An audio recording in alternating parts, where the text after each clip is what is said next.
Hello and welcome to Alita Dogma Shades of Murder, a podcast where I will share and discuss tales of true crime, mysteries, and all things dark and macabre. If you eat, play, and dream in shades of murder like me, then welcome, my kindred spirits, to your new podcast home. If you enjoy the show, please remember to follow and subscribe so I can present more stories to you, and we can all embrace the love, the darkness together. All of my social media and contact information you can find in the episode description below. Please be forewarned that each episode contains specific and at times very graphic and disturbing details of the case and may not be intended for all audiences. In the world of drug trafficking, men have always been the predominant force in the trade, but women have always been an important component within its operations. During the epidemic of crack cocaine and heroin use in the 1990s, the female role in this criminal industry significantly escalated. Prior to this era, most researchers who studied and analyzed females' roles in the drug trade only viewed them as victims and mere tools for male drug dealers to manipulate, exploit, and abuse. Whereas the heroin industry was unstable and divided into specified markets of class, education, and financial status, the crack cocaine market opened up a new world of opportunities and a sense of liberation in many respects for women. Ever-rising numbers of female heads of households, and with it, the unfortunate rise in poverty, were common in the urban landscape at this time. It was noted how the crack cocaine industry offered opportunities for women to expand upon their roles, statuses, and financial earnings, unlike in decades prior. Studies on female drug dealers in the United States have revealed that it can provide them with financial stability, independence, and a sense of control over their lives, which ultimately can be a form of empowerment. Crime evidence and reports have shown that along with drug trafficking and gang affiliation comes intimidation, violence, and homicide. Amongst one of the first gang-related homicides in the region of Easton, Pennsylvania, and one of the area's most notorious and heartbreaking murders, is the story of teenager Richezza Williams. In the later part of the 1980s, there were approximately 7 million people residing in New York City, but in Easton, Pennsylvania, there were barely over 26,000 residents. Toward the end of the 1980s, Interstate 78 opened, which established a direct route from New York City to the suburbs in eastern Pennsylvania. This resulted in a huge influx of people who relocated from the massive inner-city boroughs, especially those from Brooklyn, New York, Plainfield, New Jersey, and Newark, to Easton. There, it was way less crowded, had significantly less crime, and they could have nicer and more spacious homes, with only a minimal increase in their daily travel time. With this huge move of the urban population also came an escalation in the demand for drugs, where the prices, due to the limited population and drug market there, were way more expensive in Easton versus New York. This created pockets amongst the small, quieter city of Easton that became known as the places drug dealers and consumers met up to conduct business and partake in drug use. Amongst one of the seedier neighborhoods sat a well-known drug house where a self-professed crack cocaine-addicted prostitute lived. One night, while engaging in mutual drug use with 2 dealers, she and her friend were attacked after a dispute arose between them. When they were accused of stealing drugs or money from them, one of the guys stabbed her in the arm with a knife. Then the other dealer untwisted a metal coat hanger and instructed his friend to bring back some salt. The woman watched in terror as they heated up the tip of the hanger, poured salt on it, and burned her with it. Then one of the men told the other to go retrieve the razors. What the guys were planning to do next terrified these 2 women.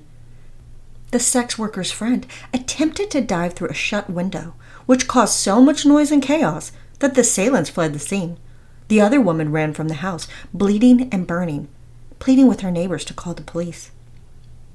The drug addict and sex worker was well known by the local police and was identified as Kathleen Segusti. During the interview, she revealed to the officers that she believed that a murder took place a few weeks prior in her house, and that the same guys who attacked her and her friend were the ones who committed the crime. The same 2 guys who had just assaulted her, along with the third man, had come to her residence one afternoon with a 19-year-old drug runner named Buffy Materon Smith, who was known as just Materon on the streets. Kathleen went on to share with the police how she believed the girl was tortured and killed down in her basement. She watched the guys as they took Materon down there and held her there against her will for several hours. She heard the young woman scream, "No, oh God, no," in her drug-induced stupor. Kathleen said that the woman cried for a while, and then there was only silence. She never saw the young woman again. Later on, she sat there as all three would emerge from the basement, carrying a visibly heavy, large wooden box. When the police canvassed the neighborhood, interviewing residents and businesses, they discovered some secretaries who had spotted three young males who appeared to be African American walking across the street, who were obviously struggling to carry a box. The box was hauled over a guardrail on Locust Street and then carried down a trail near the creek. However, even with the information provided by Kathleen Segusti and the eyewitnesses to the boys carrying the box, the police were suspicious as to the legitimacy of her claim, especially given her known spotty background. Further, they could not find any evidence at the alleged scene of the crime, nor was there any sign indicating that a struggle or a violent act of any kind had taken place in her basement. To make matters more challenging for law enforcement, there was no 19-year-old woman in the system by the name of Materon Smith. A young man by the name of Corey Mayweather was identified and arrested for the assault on Kathleen Segusti and her friend, but he denied having any information on the young woman or where she could be. The entire case of the Easton Police Department hung on the word of a drug-addicted sex worker who admitted to having been really high on drugs at the time Materon was being allegedly tortured and killed. 2 weeks would pass, and nothing happened to progress the case. Then, a tip led the police to search near a body of water, presumably by a psychic who worked alongside the homicide unit at times. But this information is speculative. As the Pennsylvania Water Rescue Team searched along Bushkill Creek in Easton, which was near the cemetery, someone on the team smelled something hideous in the air. They followed the scent, which led them to the Easton Cemetery, which was within walking distance of where Kathleen Segusti lived. The officers observed a strange smell emitting from one of the burial vaults. A burial vault, also referred to historically as a dead house, is a building where bodies were once kept during the winter months, while the cemetery waited for the grounds to soften and heat up enough so that graves could be excavated. This particular vault had long been abandoned. When the investigators opened the door of the vault and ventured down into the darkness, they discovered a horrifying, macabre sight.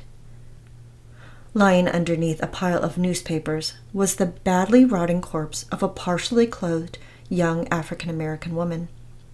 Her breasts had been covered up with the newspapers, and her pants had been partially pulled down to her ankles.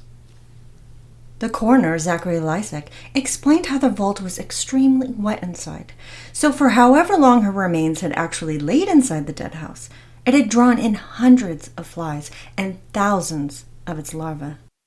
One of the young woman's hands had been strewn with twine, which was an indication that she had been bound. The female was petite, around 5'2", and weighed around 105 pounds.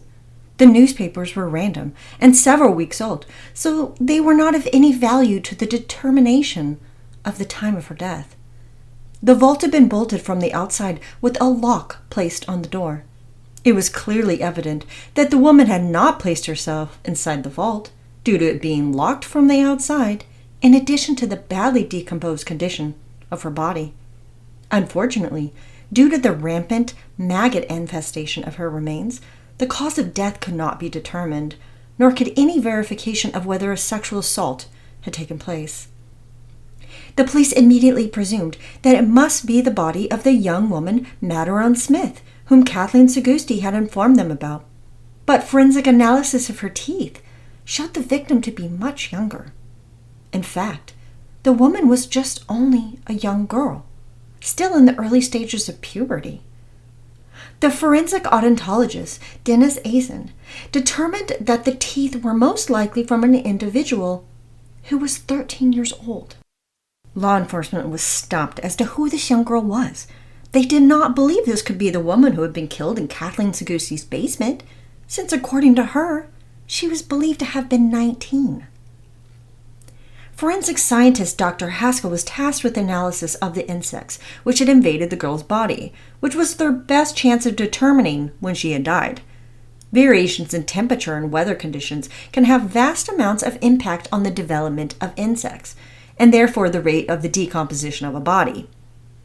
Dr. Haskell conducted research on the temperatures within the few weeks leading up to the discovery of the remains, as well as he gauged the difference in degrees between the outside and the inside of the vault. Through this information, he calculated the difference between the temperatures, and with the blowfly insects being in their third stage of development, he determined that death had occurred somewhere between the 27th and the 29th of July. This was the exact time frame in which Kathleen Segusi had suspected and informed the police of Materon Smith having been murdered in her basement. Now the police had to figure out if this wasn't Materon Smith, and based on the age of her teeth, it was highly unlikely to be.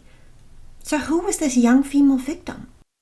When they searched the national database of young missing African American girls who were 13 years old, approximately 5'2" and around 105 pounds, the name Richezza Williams was one of the identities which matched this profile. She was a runaway from a middle-class family in Long Island, New York, who had been reported by her family as a missing person a few months prior. When the odontologist compared her dental records to that of the victims, he noticed some important similarities, in particular that there was chipping at the upper front teeth.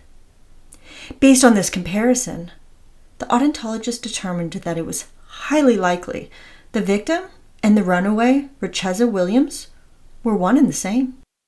When the police showed Kathleen Segusi a photo of Richezza, she confirmed that it was the same young woman whom she had believed to be 19-year-old Materon Smith. When crime scene investigators returned to the cemetery vault 2 weeks after the body of Richezza Williams was initially discovered, they came upon a surprising piece of potential evidence. Separated by the use of screens, they shifted through the various debris on the ground of the vault and found a piece of red, chewed-up bubblegum. Hardened like a rock from several weeks after it had been spat out, there was an obvious imprint of teeth marks. It was learned by investigators that Corey Mayweather was known for being obsessed with big red chewing gum and carried packs on his person wherever he would go.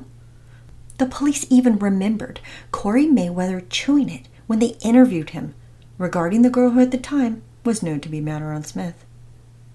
When they decided to test the gum for DNA, the police were informed that in order to do that, a piece of the gum would have to be removed for testing, which would significantly alter, if not destroy, the teeth marks.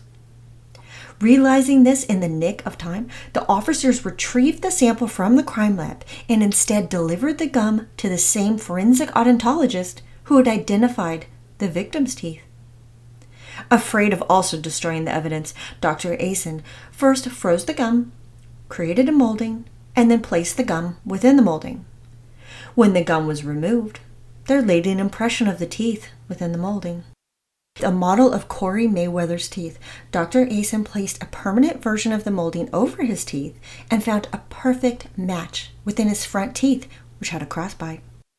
It was believed that when the three men were transporting Richezza Williams' body into the death house, Corey Mayweather accidentally dropped the gum from his mouth instead of spitting it out, since that would have not left the same degree of a mark within the gum.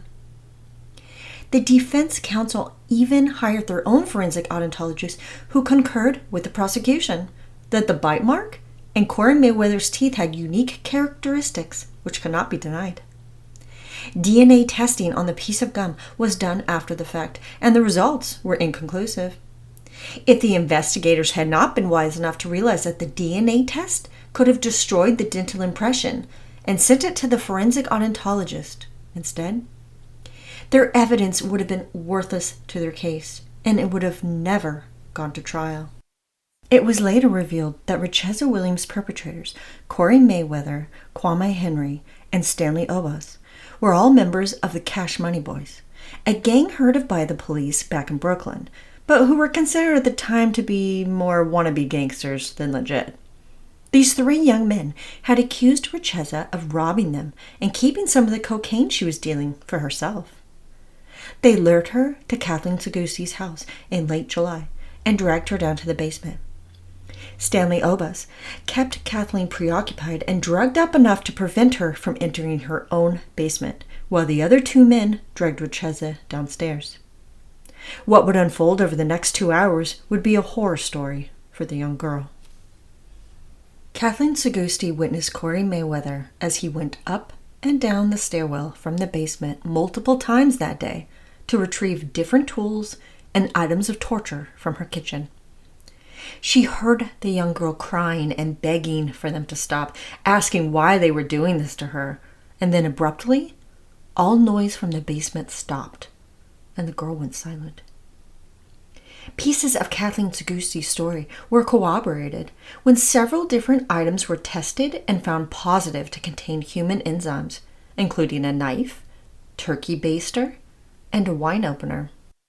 There were also several hairs consistent with Richezza Williams, which were collected from the scene of the crime.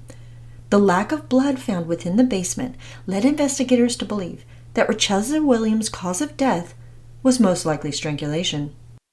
Much to the surprise of the homicide investigators in the court, when Corey Mayweather was arrested for the murder of Richezza Williams, he confessed. Now, being that this was a potential death penalty case, I am under the impression that Mayweather realized that he had only 2 options with the evidence they had on him. He was apparently wise enough to realize that the only way he would avoid a death sentence was by admitting the truth. He did. However, he also implicated that his 2 friends, Kwame and Stanley, were his accomplices. Corey Mayweather also alleged that Richezza was murdered at the orders of Kwame Henry, who was their alleged boss and their gang. During his interrogation and surprisingly fast confession, Corey Lemon Mayweather spoke of how he retrieved different devices of torture from Kathleen Segusti's kitchen, including wire, extension cords, chemical products, and a turkey baster. He shared with the investigating officers how they were making Richezza pay for the thousands of dollars worth of drug product they believed she had cheated them out of. In October of 1998, Corey Mayweather, who was only 21 years old, decided to save his own life and pled guilty to first-degree murder to avoid a possible death sentence. He pled guilty to all criminal charges, including homicide, conspiracy to commit criminal homicide, kidnapping, and conspiracy to commit kidnapping. Corey Mayweather was found guilty of first-degree murder by a bench trial and was given life in prison without the chance of parole, in addition to concurrent terms, which means they run parallel with one another, of 20 to 40 years for each of the conspiracy charges. Richezza Williams' mother, Maria Beckwith, and her stepfather, Colonel Williams, could not hold their pain and rage inside when they were faced with one of their daughter's killers in court. While Corey Mayweather waited to be sentenced by the judge for the abduction and brutal slaying of their little girl, the parents verbally assaulted him. Richezza's mother encouraged her husband to go after him, and he did. Colonel Williams jumped from his seat and attacked Corey Mayweather in the courtroom. For this behavior, her parents were charged with disorderly conduct. They were told by the district judge that their behavior would not be tolerated in future court hearings. The parents, in response, wrote a letter to the bench trial judge at Corey Mayweather's sentencing, apologizing for their behavior, expressing how they could not control their emotions under such horrible circumstances. They were each fined $73 for their actions against Corey Mayweather. I understand why it is necessary to uphold order in the court, but under these circumstances, I would not have had the heart to charge these parents with anything, given the torture their daughter went through, and the manner and the environment in which her body was discarded. If only there was a way to give victims' loved ones even 5 minutes with their perpetrators. But alas, that would not be justice, but rather vengeance. In order for our society to maintain even a semblance of integrity and exhibit ethical behavior, we cannot resort to violence, even when in such a case it would be beyond justified. It honestly surprises me that there is not more vigilante justice that occurs in our society, Or maybe it really is that well hidden that we aren't aware of it happening. It's a nice thought in a vigilante gets justice for murder victims kind of way. At the time of Corey Mayweather's arrest, both Kwame Henry and Stanley Obas disappeared and were wanted by the FBI. It would be 2 more years until Kwame Henry was discovered hiding in his native land of Trinidad. He was extradited back to the United States, where the prosecutors intended to pursue the death penalty. Contrary to Corey Mayweather's immediate admission of guilt, Kwame Henry denied having any involvement in the death of Richezza Williams and entered a plea of not guilty. However, Corey Mayweather's confession of the conspiracy, along with Kathleen Segusti's eyewitness testimony, would lead a jury to convict him of first-degree murder, in addition to the other related felony charges. However, they could not agree anonymously to the punishment of death, so instead the jury recommended life imprisonment, to which the judge agreed and sentenced him to life in prison without the chance of parole. When Kwame Henry was sentenced, the court neglected to inform Richezza Williams' parents. Her mother, Maria Beckwith, was understandably very upset that they did not give her that option, the right to be there and face her daughters as their killer. Instead of even being given a phone call, the parents found out about Kwame Henry's punishment from a reporter. It is completely unacceptable and infuriating to realize that these parents were not shown more respect and consideration by the courts as victims. I realized that it was the 1990s, and that victims' rights, and by extension the rights of their loved ones, were not as prevalent in the courts as they are today. However, there were victim advocacy rights and groups established 20 years prior to this case, so there is zero justification as to why her grieving parents were not informed of Kwame Henry's sentencing date. I think it is critical to this case to discuss how vulnerable Richezza Williams was to becoming a victim of violence as a runaway and a drug runner, in addition to being a young female. Fitting within even one of these profiles significantly escalated her chances of being victimized and exploited. That she was all 3 of these at once made her environment and daily interactions so dangerous that the likelihood of her being assaulted, abused, and murdered became astronomically high. Although it is difficult to have an accurate count of runaway youth, it is estimated that there are around 700,000 minors who are not accompanied by a guardian on the street every year. Of individuals who are 18 to 25 years of age, 1 in 10 experience homelessness. And for those 13 to 17 years old, 1 in 30 of them will. National Survey data expects this to be a grossly underrated number based on the difference in definitions of homelessness, since they are often not visible through shelters. These young people may live in hotels, campgrounds, trailers, or maybe couch surfing at different friends' houses, so they are not technically without shelter, but still without a home to call their own. Research indicates that approximately 1.5 million children and youth run away every year. The primary reasons why kids run away are based on personal conflicts within the family, an abusive environment, and/or neglect. Family disagreements or conflicts arise mainly from school problems, drug or alcohol use, and sexual identity. Amongst the recorded gender and race of runaways, young African American females have the highest rates and thus are the most vulnerable to the dangers and risks of the streets. Research has also shown there to be a close correlation between young people who have become entangled in the juvenile justice system and homelessness. They seem to be circular in that one factor increases the chances of the other occurring. And once one of these conditions exists, it increases the likelihood of the other continuing to exist. Once a youth has become part of the justice system, it greatly decreases their chances of returning or finishing school, finding legitimate employment, and being part of the norms of society, which further increases their likelihood of being homeless, and so on, the cycle continues. Youths who become intertwined with the juvenile justice system commonly do as a result of status offenses. Unlike violent crimes, the proportion of male to female offenders is roughly equal when it comes to status offenses between the genders. Status offenses are merely crimes of delinquency that only apply to those of a certain age. For example, drinking when not of a legal age or running away from home are considered status offenses. Young people are by far more likely to commit these types of offenses than other delinquencies or violent crimes, in particular young women.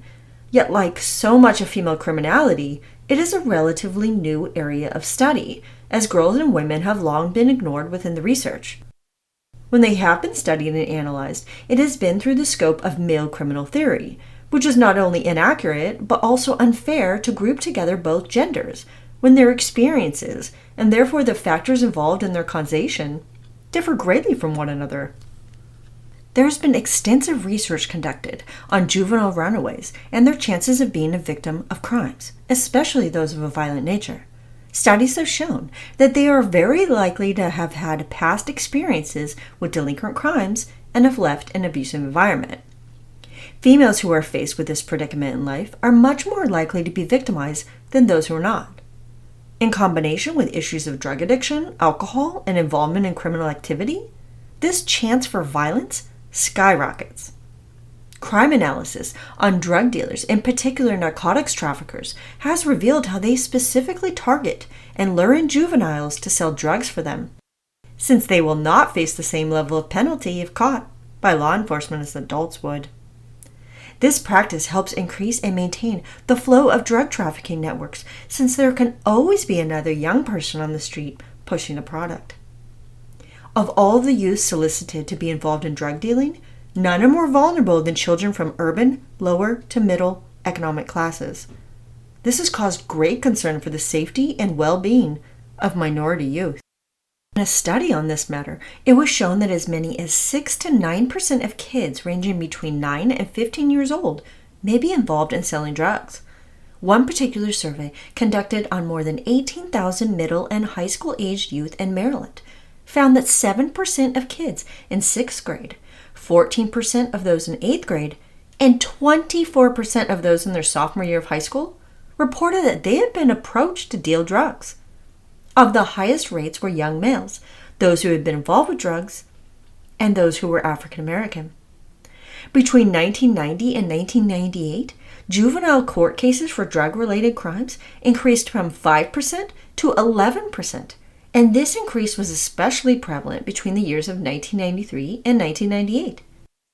This ever-increasing pattern of juveniles connected with drug dealing has a direct correlation with their chances of being victims of violence, their own personal drug use, the use of weapons, other types of criminal activity, and even death.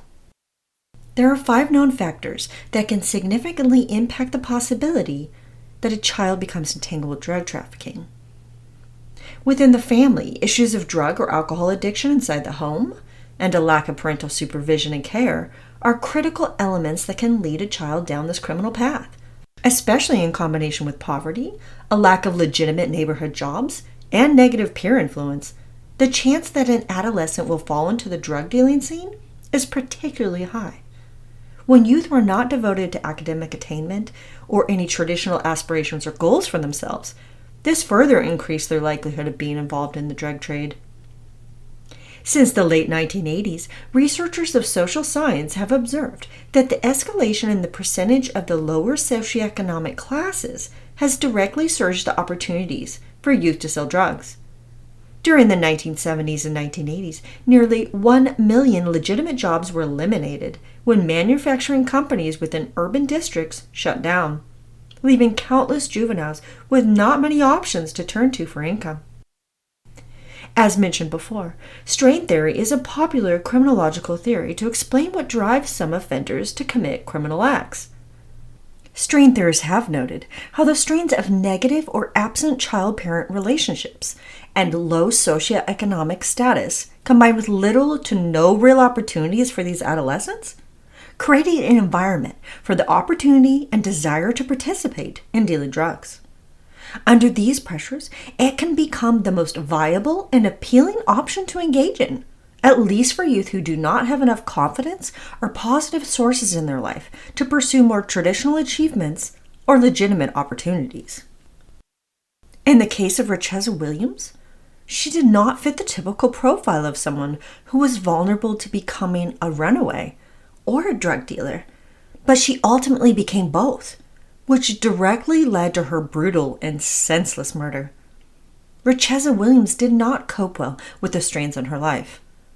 After her elementary school years, she rarely attended her classes at her junior high school. Her father had recently died, and in response to her grief, she rebelled against her mother and became increasingly more involved in delinquent behavior.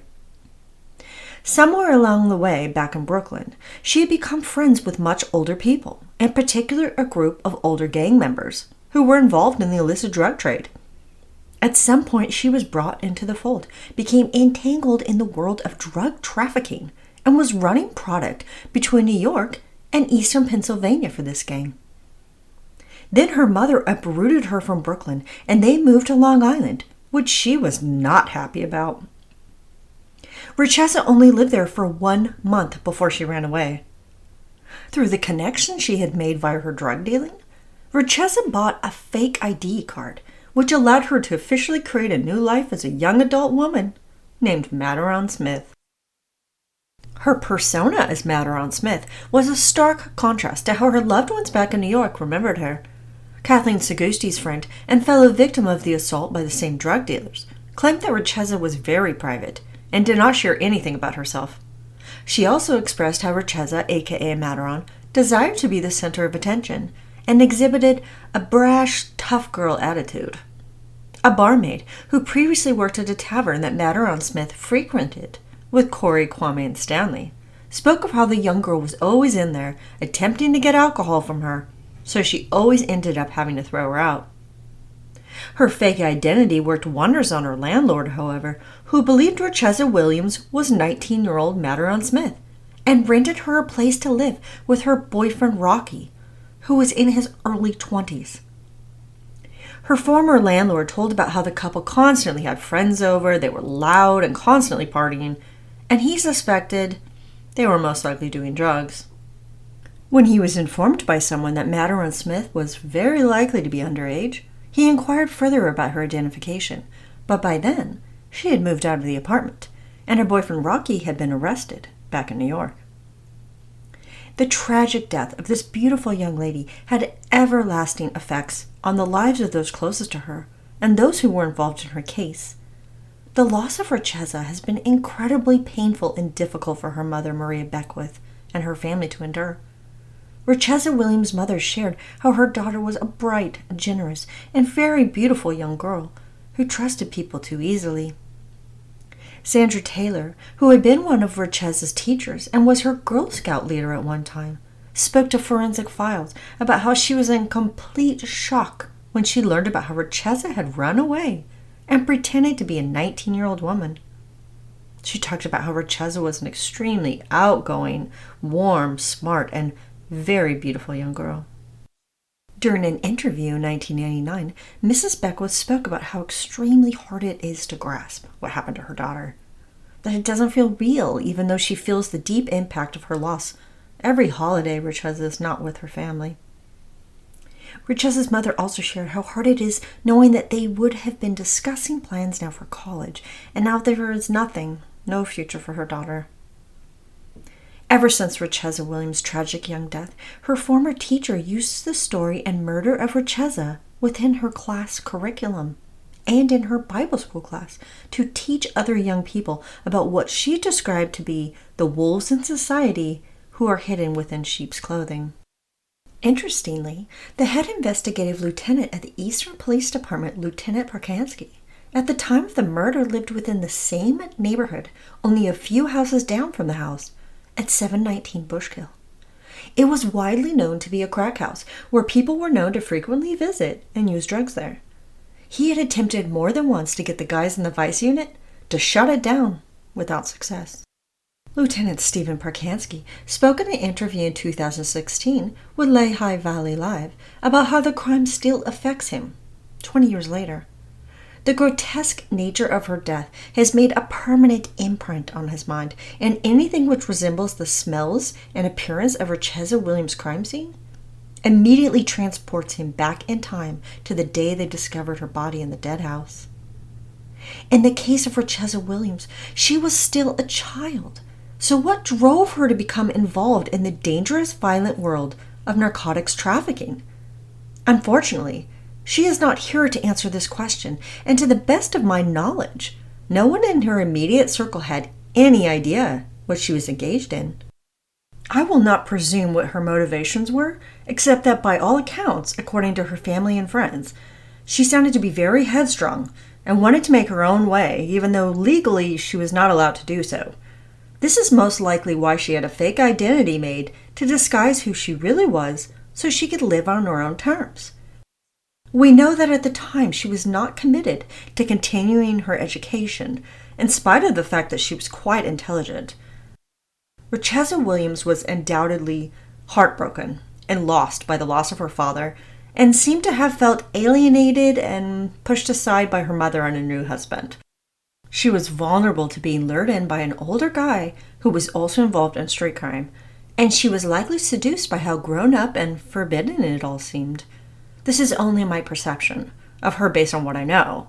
Only Richezza Williams would have been able to express why she ran away from by what all records was known to be a loving and safe middle-class home, and chose instead to masquerade as a 19-year-old drug runner when she was 13 years old.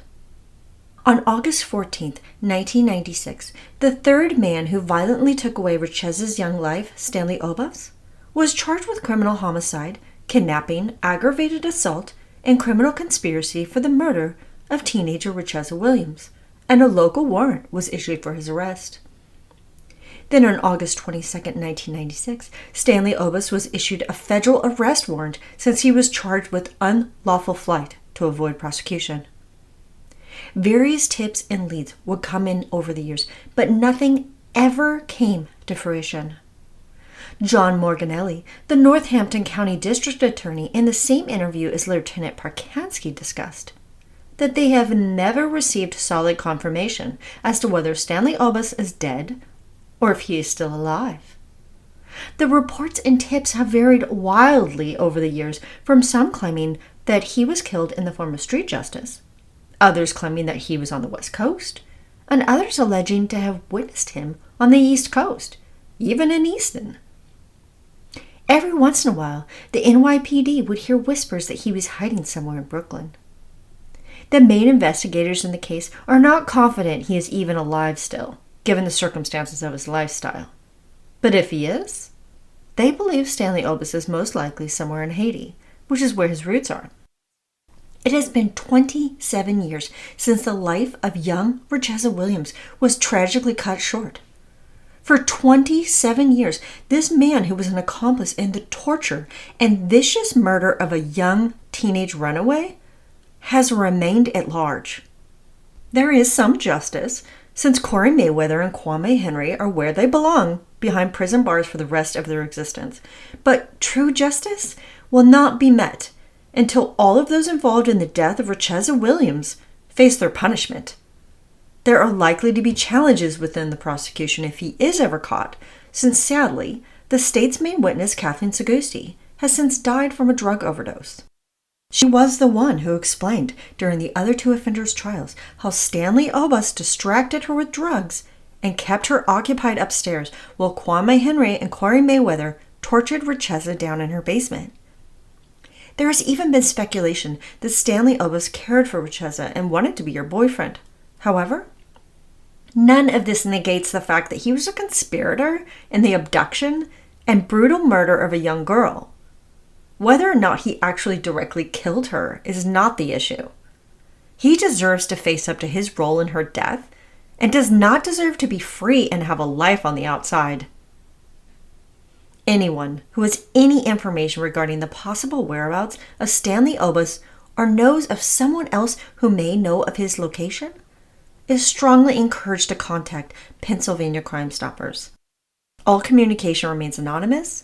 You can reach them at 1-800-4PA-TIPS or contact them online at crimewatchpa.com. This information is also in the episode description notes. Thank you so much for listening to the story of Richezza Williams. Please feel free to reach out to me with any questions, comments, or ideas you may have for the show. I appreciate each and every one of you, and I am beyond thrilled to be your host. Until next time, stay safe and watch out for shades of murder happening in the streets next door, and especially inside your own home. Alita Dogma's Shades of Murder was created, researched, written, and edited by Alita Dogma. Music by Ashot Danilian, courtesy of Pixabay.